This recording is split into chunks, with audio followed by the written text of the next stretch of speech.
তোমরা আনন্দ পাবলিশার্সের বই দেখতে ভালোবাসো, সেই জন্য আজকে নিয়ে এসেছি বেশ কিছু বাজেটের মধ্যে আনন্দ পাবলিশার্সের বই। প্রথম বইটা রয়েছে পিয়ালতলায় এক রাত।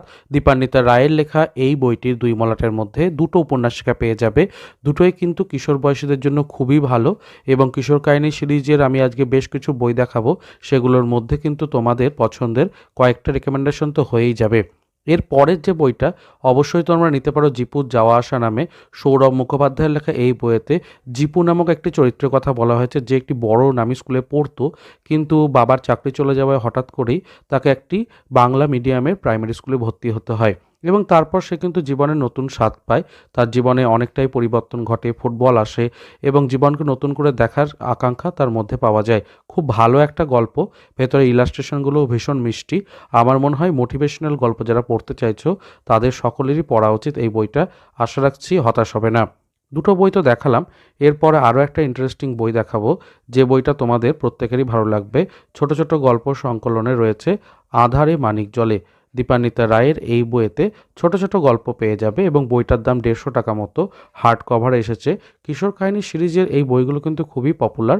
আমরা আগে প্রচুর এরকম ছোট ছোট বই কিনতাম এবং স্কুল জীবনে বইগুলোকে নিয়ে এসে পড়তাম। কখনো লাইব্রেরিতে গিয়েও বইগুলো শেষ করতাম। খুব তাড়াতাড়ি পড়া হয়ে যেত কিনা, সেই জন্যই এই বইগুলো আরও পছন্দের। তো এই বইতে তোমরা 8টা গল্প পেয়ে যাবে। প্রত্যেকটা গল্পই কিন্তু কিশোর কাহিনী হিসাবে বেশ বেশ ভালো। পছন্দগুলো কেমন লাগছে আমার, তোমার সাথে মিললে অবশ্যই কমেন্টে জানাও। পরের বইটা কিন্তু শীর্ষেন্দু মুখোপাধ্যায়ের সাধু বাবার লাঠি। অদ্ভুতরা সিরিজের গল্প। ছোট ছোট এরকম গল্পগুলো পড়তে খুবই ভালো লাগে। এখানে যে চরিত্রটি দেখানো হচ্ছে, তার হাতে যে লাঠিটা রয়েছে, তার মধ্যে রয়েছে একটা অদ্ভুত জাদুশক্তি। নবীন এই চরিত্রটির মধ্যে আমরা দেখতে পাবো বেশ কিছু পরিবর্তন এবং মজার কিছু ক্যারেক্টার, যেটা গল্পটাকে আরও খুব সুন্দর করেছে। বইটা 96 পেজের, কাজেই বেশি সময় লাগবে না তোমার পড়ে উঠতে, কাজে এই বইটাকেও নিতে পারো। তার সাথে রয়েছে অদ্ভুতের সিরিজের স্পেশাল কিছু এডিশন, যেখানে ইলাস্ট্রেশনগুলোতে অবশ্যই সেই ছাপটা পাবে এবং কমিক্যাল রিলিফটা কিন্তু রয়েছে। সবশেষে অবশ্যই আমি বলতে চাইব সুকান্ত গঙ্গোপাধ্যায়ের মুদ্রা রহস্যের কথা, যেটা গোয়েন্দা গল্প হিসেবে খুবই ভালো।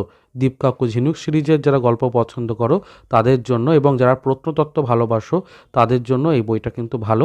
একটি প্রাচীন মুদ্রা নিয়ে বেশ কিছু কেলেঙ্কারি ঘটবে এবং সেটাকে সলভ করতে নামবেন অবশ্যই দীপকাকু এবং ঝিনুক। তো সব মিলিয়ে ইন্টারেস্টিং একটা বই, মাত্র 150 টাকায় তোমরা পেয়ে যাবে। এই ছিল আনন্দের বেশ কিছু রেকমেন্ডেশন। এই ছোট বইগুলো কিন্তু হার্ড কভারে বেশ ভালো, তোমরা অবশ্যই নিতে পারো। আর এই রকম ধরনের উপস্থাপনা এবং এই রকম ধরনের বইয়ের রেকমেন্ডেশন পেতে চ্যানেলটিকে সাবস্ক্রাইব করে দিও। এখন চলি তাহলে, টাটা।